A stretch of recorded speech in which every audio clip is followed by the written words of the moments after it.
There are major developments in the immigration back and forth between the governor and President Biden. Only our I-Team investigator, Katie LaGrone, is breaking this story tonight.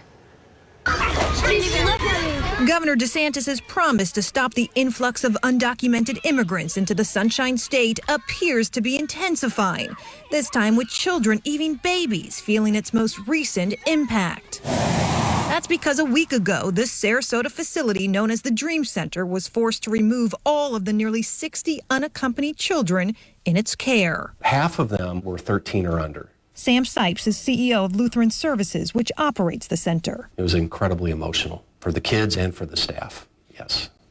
This place was, for many of those children, I would say for most of those children, the first place they've ever felt safe. The Dream Center is one of more than a dozen Florida facilities that temporarily house unaccompanied children who come into the state legally under the Fed's Office of Refugee Resettlement, a federally funded program that assists undocumented people seeking asylum here. The problem, while the center is federally funded and operated, it must have a state license to house children. And weeks after submitting all the necessary paperwork for its annual renewal, Florida's Department of Children and Families has yet to renew that license or even tell them anything at all. We received no response. We didn't receive a denial. We didn't receive an acceptance, and we weren't able to get answers from anyone in state government regarding the disposition of our license renewal. Without a license, the center had no other choice but to move all of the kids in its care to other licensed shelters in the state. Some were even moved out of the state altogether.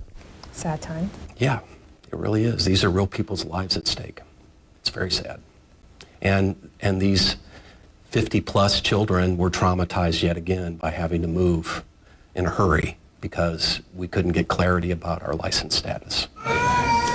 In a desperate attempt to get answers, Lutheran Services is now taking DCF to court, asking a judge to weigh in on DCF's apparent no response. But answers over why this federally funded center isn't getting the state's blessing may go back to this. We have to put Florida children first. Back in September, Governor DeSantis signed this executive order directly against the president's immigration policies. In it, he essentially directs state agencies to stop supporting federal programs transporting to the state, quote, aliens apprehended at the southwest border who do not have lawful status here. His order includes a directive to DCF.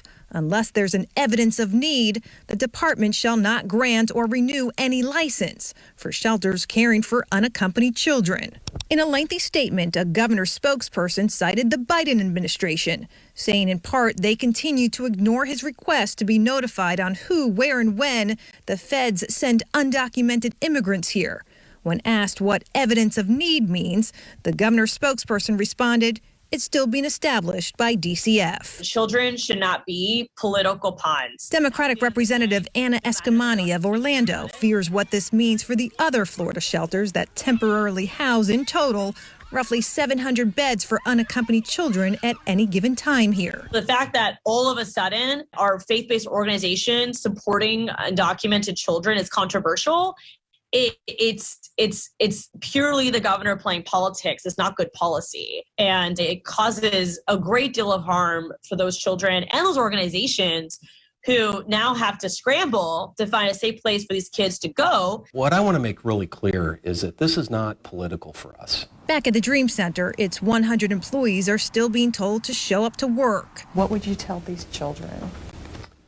I'm sorry, I think would be the first thing. As they all wait for answers on what's next and if a nationwide political debate will leave them and the children they're called to help caught in the middle. We're approaching the Christmas season too, and we really don't want to have to tell 11-year-old victims of human trafficking that there's no room in the inn.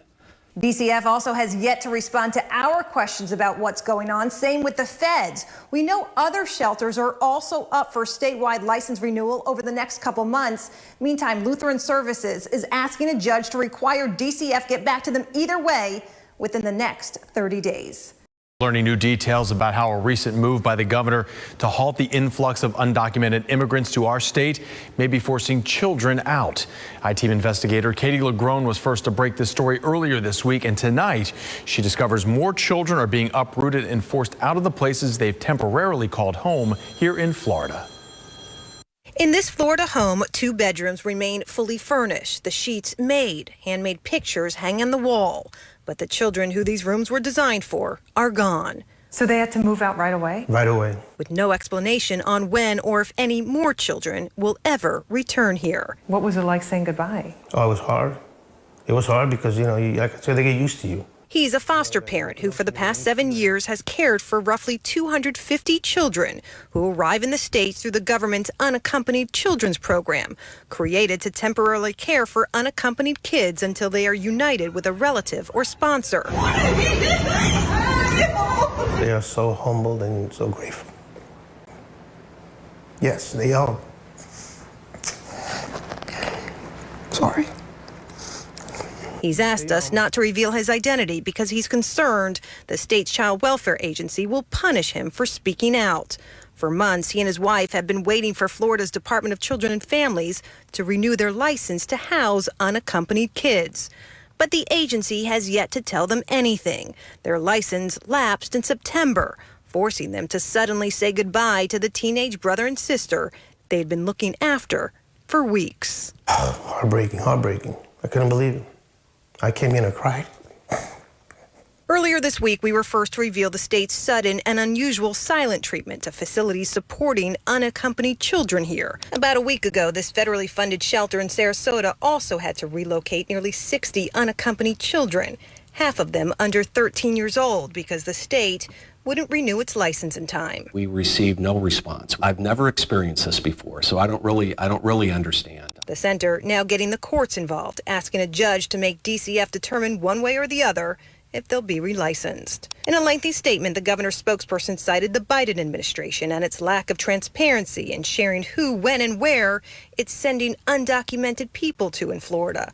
The governor now pushing back, broadly directing state agencies to stop supporting federal efforts, including this directive to DCF to, by and large, not renew the licenses of anyone caring for unaccompanied children. People have a misrepresentation of these kids, A lot of people think, these kids, they're gang members, they're killers, and, they're rapists. No, it's not. It's everything the opposite. Back in this home, art remains the handmade reminders of the children who have come and are now gone. This foster dad and his wife hold on to pictures and videos of the children they've served. These are kids you're dealing with, and all these kids deserve a second chance. They deserve a chance in life. Praying politics doesn't stop the mission they believe they were meant for. When you dedicate yourself so much to these kids and you give all you have in your heart, it hurts. It really hurts. Despite our repeated requests to DCF about these licensing issues, they appear to be giving us the silent treatment as well, telling us they don't comment on pending litigation. Katie Legrone reporting. We have more information on this investigation and all of Katie's stories up on our website right now. That's abcactionnews.com. Just click on the link that says I-Team at the top of the page. You can learn more about Lutheran Services, the first shelter we told you about, and how you can help the kids that were affected by this policy. A story that you'll only see on ABC Action News. Governor Ron DeSantis responding to an I-Team investigation that uncovered his order led to immigrant children being forced out of state shelters across Florida. And tonight, investigative reporter Katie Legrone, who first broke this story, recently pressed the governor for answers on why he's shutting down Florida to these children. So today, during a recent roundtable in Tampa on first responders and mental health, Governor DeSantis, we asked Florida Governor Ron DeSantis about migrant children and his order aimed at relocating them out of Florida. unaccompanied children are being forced out of shelters here in Florida because DCF is not renewing their license. This appears to be in direct response to your executive order that directed them not to renew the licenses of these providers that service specifically unaccompanied children. Governor, why are you bringing kids into this immigration debate? I want our resources focused on needs for Florida kids and the needs we have in our communities. These are people that are coming from other countries. They shouldn't obviously be allowed into the country. His response comes weeks after we were first to discover, as a result of an anti-immigration order he signed in September, Florida's Department of Children and Families has stopped renewing the annual licenses of federally funded shelters caring for unaccompanied kids who cross the border before they're reunited with family here. This place was, for many of those children, I would say for most of those children, the first place they've ever felt safe. So yeah, sad. Last month, this shelter in Sarasota had to relocate the nearly 60 migrant children in its care because the state wouldn't renew its license and never explained why. These 50-plus children were traumatized yet again by having to move in a hurry because we couldn't get clarity about our license status.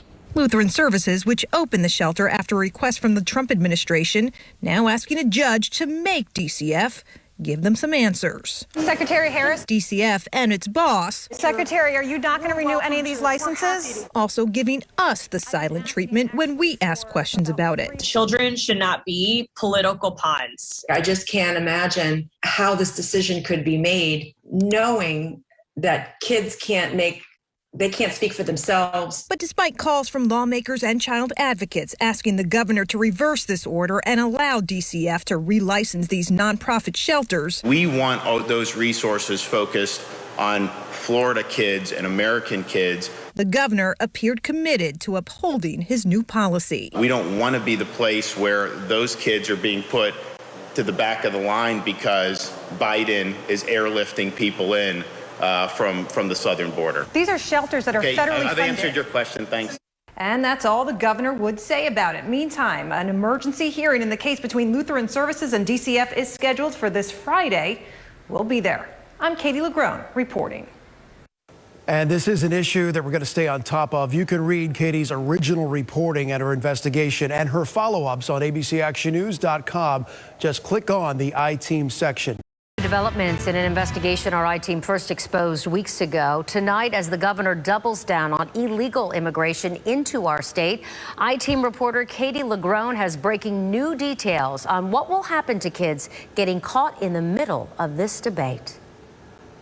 Weeks after we were first to reveal how this Sarasota child care shelter was forced to relocate all nearly 60 unaccompanied migrant kids in its care because the state wouldn't renew its license in time. Governor DeSantis. And a week after we questioned the governor about it. Why are you bringing kids into this immigration debate? The shelter, known as the Dream Center, is suddenly granted a new annual license. The must-have state license provided just one day before Florida's Department of Children and Families was scheduled to explain to a judge why it had been stonewalling the center. A spokesperson for Lutheran Services, which opened the shelter in 2019 after a request from the Trump administration, telling us in a text, "We are thankful this issue has come to a resolution," adding, "With our license now in hand, we plan to resume operations and continue to support vulnerable children." But how long that mission will be able to continue in Florida remains unknown. The Dream Center is one of more than a dozen shelters in Florida that temporarily house unaccompanied migrant children after they've made it over the border, but before they're reunited with family or sponsors here. But it's these shelters also being targeted by Governor DeSantis as part of what he describes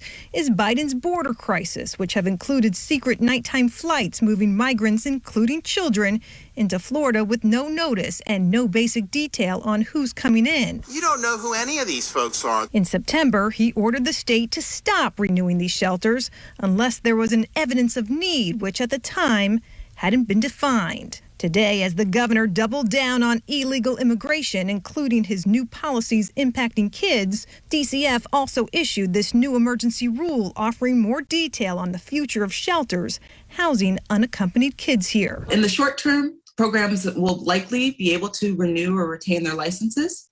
In the long term, we'll have to see. Lisette Burton is a child care provider advocate. While the new rule won't impact shelters whose licenses expire within the next 45 days, it limits shelters from getting licensed to care for more kids and requires the feds give the state notice on kids coming in. I don't think that the appropriate place to put pressure on changes for the immigration system is on the backs of really vulnerable children and on the backs of mission-driven, community-based organizations who are serving those children and serving them well. The cartels are taking advantage of it. There's human smuggling, and it's just a really bad situation.